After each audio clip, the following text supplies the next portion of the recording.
Hey everybody, this is Alex Merced and welcome to the second video on learning how to work with Flask. So here's that server that we started with in the previous video.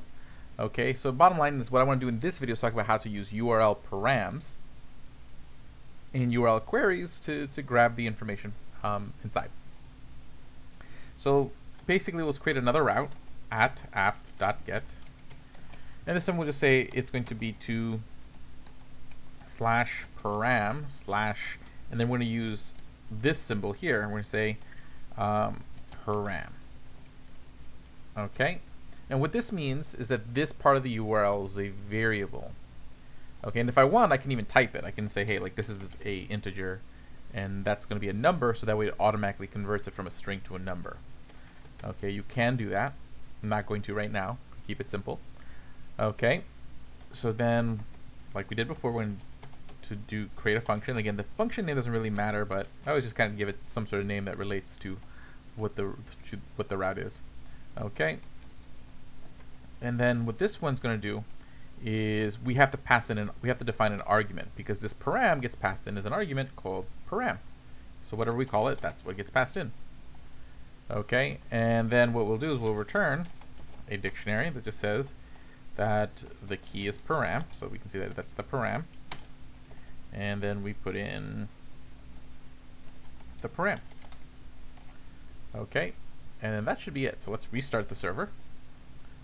Boop. So in that case, now if I go to /param, and then I put literally anything after the slash, because again, that part of the URL was where we put that, like the angle brackets, and said like, hey, that's the variable. I can put like cheese here, and I get back cheese. I can put back cheese 1, or cheese blah blah blah blah blah, and I get that back. So that's the param, that part of the URL, and I can get that back. This is really useful for passing information that you might want, like you might want to pass like a user ID in there, so that way like the route knows which user to do something on, or some sort of information. Okay, that's going to be useful for your app. Now another way we can do it is we can pass in a URL query. Okay, a URL query can be something, it's not part of the URL. Okay, what happens is that the minute I put a question mark, the URL's done. Okay, now this is then what starts is what's called a query string. Okay, a query string is just a way of submitting information inside of the URL.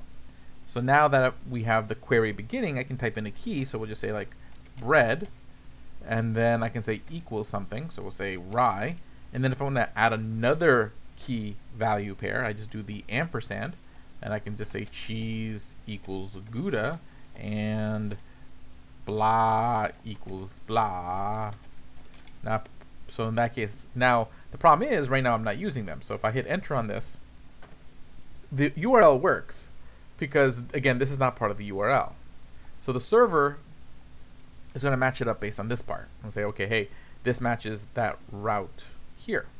But what if I want to get those queries and show that in there? Okay, well, what I have to do is I have to define these as variables, or to define these as arguments to this function. So I have to be like cheese, bread, cheese, bread, blah. And then we can just say, hey, queries. So another key in our dictionary, queries. We'll just put an array here and just say cheese, bread, blah. Okay, now I'll hit Control-C to kill the server and restart it, because again, it's going to load up all the changes every time. Like, it doesn't reload the changes automatically. You could turn on the debug mode and it'll do that, but we'll get there. Okay, so now if I do this again, I get a server error. So let's examine. So now that I got an error, if I see this, this means the server is running. So the server is running, but I've triggered some sort of mistake in my code. So if I go back here, I can read the missing 3 required positional arguments. Okay, so no. So I must be thinking about how to get the query wrong. So let me just double check. Flask URL queries. Okay, how do I access the query string?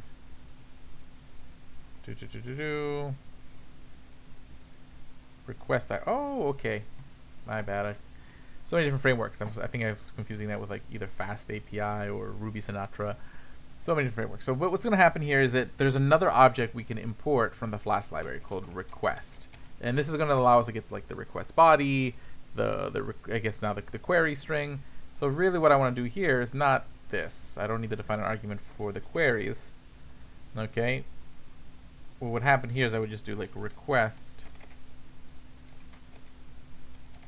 dot query string. Okay. So now I'm going to again shut off the server, rerun it so that way it has it uses my changes. And if I do this, oh, still doesn't like it. Let's see why. Object of type bytes is not JSON serializable. It's just saying it doesn't like the format of this because it's basically the way this comes in is as bytes, so this has got to be converted into something else. Okay, let me just see how they usually like to convert it. Okay.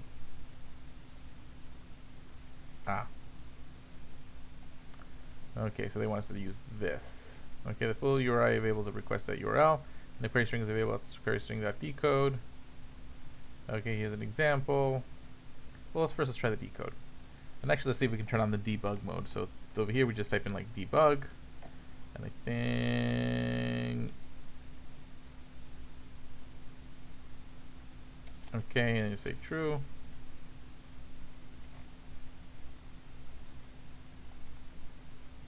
Okay. Oh, well, that's right. Python true is uppercased. True. I think that should, going forward, when I rerun it again, yeah, I'm on debug mode. So now the changes, I don't have to keep restarting the server. It should update every time I make a change. And like, let's just make a quick test. Like if I just take a letter out of there, see, and restarts. Okay.